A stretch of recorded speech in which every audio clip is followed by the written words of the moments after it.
آج ہم بہت دیر کے بعد ہماری ملاقات ہو رہی ہے، جنرل کونسل کی میٹنگ ہو رہی ہے، اور ایسے وقت میں ہو رہی ہے کہ جب جموں کشمیر کے حالات اور ہمارے پارٹی کے حالات کچھ مختلف نہیں ہے ایک دوسرے سے۔ ہماری ریاست، جس کو میں ابھی بھی ریاست کہتی ہوں، جموں کشمیر ایک مشکل دور سے گزر رہا ہے، اور ساتھ ہی ہماری پارٹی بھی ایک بہت ہی مشکل دور سے گزر رہی ہے۔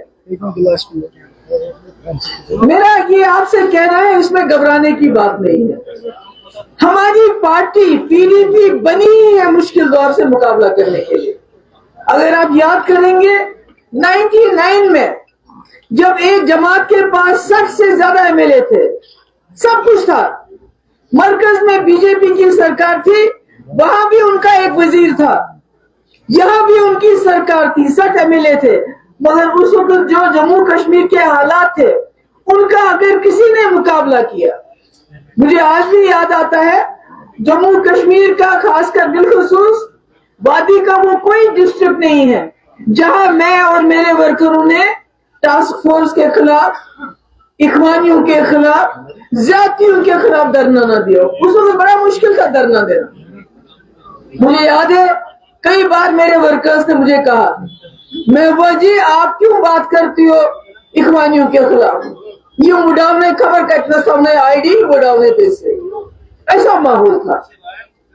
مگر آپ کو پتا ہے کہ اس جماعت کو شاید نیت اللہ تعالیٰ کی، جو ایک ہمارا اللہ تعالیٰ کا ہم کو ساتھ ہے اور ہماری نیت صاف ہے، نہیں تو آپ سوچ سکتے ہیں 16 ممبروں کے اوپر سرکار بنانا، 16 ممبروں کے اوپر BJP کی سرکار دلی میں، یہاں بڑے بڑے جیلوں کے دروازے کھول دینا، راستے کھول دینا، ڈائیلاگ کروانا۔ یہ آج تک تو یہاں 70 MLA بھی رہے ہیں، کسی نے نہیں کیا، آج 50 ہے، منہ کھولتے ہیں کیا؟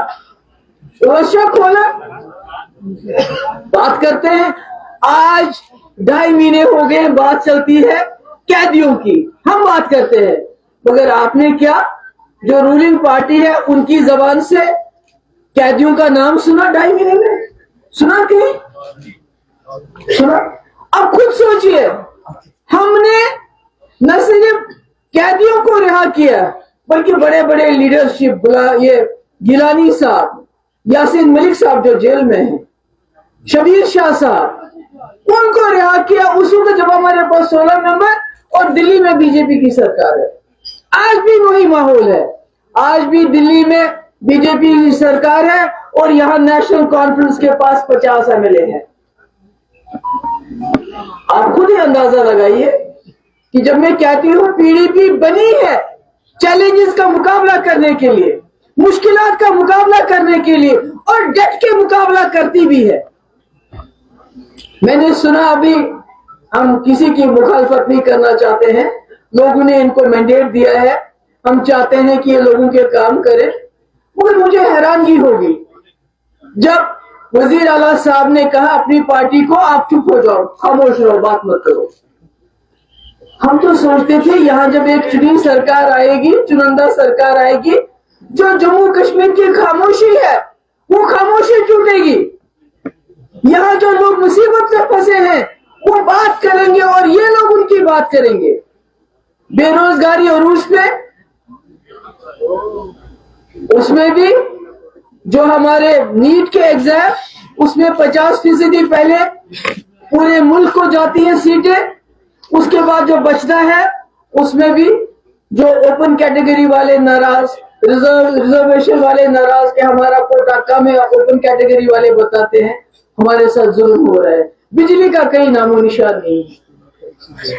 تو یہ سب مصیبتیں، میں تو بڑی بات نہیں کر رہی ہوں، میں مسئلے کشمیر کی بات کی حل کی بات نہیں کر رہی ہوں، میں 370 کی بھی ان سے ایکسپیکٹیشن نہیں کرتی۔ انہوں نے تو اسٹیٹ ہوڈ کے لیے بھی بولا اپنی پارٹی کو چپ کر کے بیٹھو، بات مت کرو۔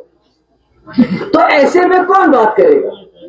ایسے میں پھر آپ کے کندھوں پہ یہ ذمہ داری آتی ہے۔ مجھے معلوم ہے آپ لوگ شاید اپنی جگہ ملال ہے آپ لوگوں کو کہ لوگوں نے ہمیں ووٹ نہیں دیا، ہم کیوں بات کریں؟ نہیں، PDP بنی ہی ہے جموں کشمیر کے لوگوں کی دل کی آواز بننے کے لیے، دل کی بات کرنے کے لیے.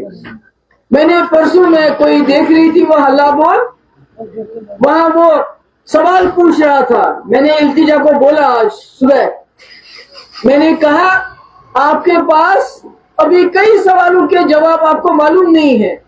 آپ کو پی ڈی پی کا سیلف رول اچھی طرح پڑھنا چاہیے. آپ کو پی ڈی پی کی ہسٹری پڑھنی چاہیے, کیونکہ اس نے جو وہاں ماڈریٹر تھا, کسی نے سوال پوچھا کہ فرق کیا ہے. نیشنل کانفرنس نے اٹانومی کا ریزولوشن پاس کیا, اس کو ڈسٹ بن میں پھینکا, آپ نے سیلف رول کیا.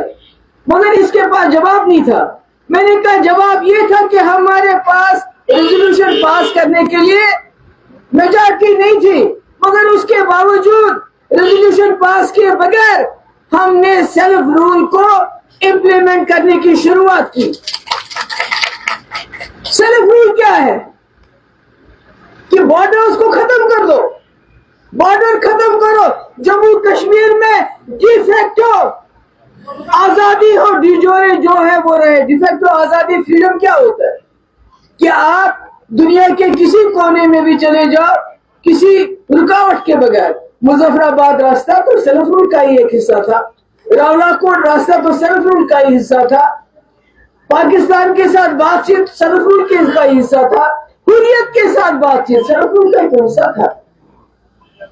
اور اس کے بعد یہ مسئلہ کس نے اٹھایا کہ جموں کشمیر کا جو اثاثہ ہے, جو پاور پروجیکٹ ہے, وہ ٹرانسفر ہونے چاہیے. وہ تو اسی 16, 21, 28 والی پارٹی نے یہ مسئلے اٹھائے. 50 اور 60 والی تو نے تو پچھلے 70 سال میں نہیں اٹھائے. اس لیے یہاں جتنے بھی ڈیلیگیٹ حضرات آئے ہیں, میں ان کو بتانا چاہتی ہوں آپ کو دل شکستہ نہیں ہونا چاہیے. یہ آزمائش تھی, ہمیں اس آزمائش پہ پورا اترنا ہے. ہمیں کوشش کرنی ہے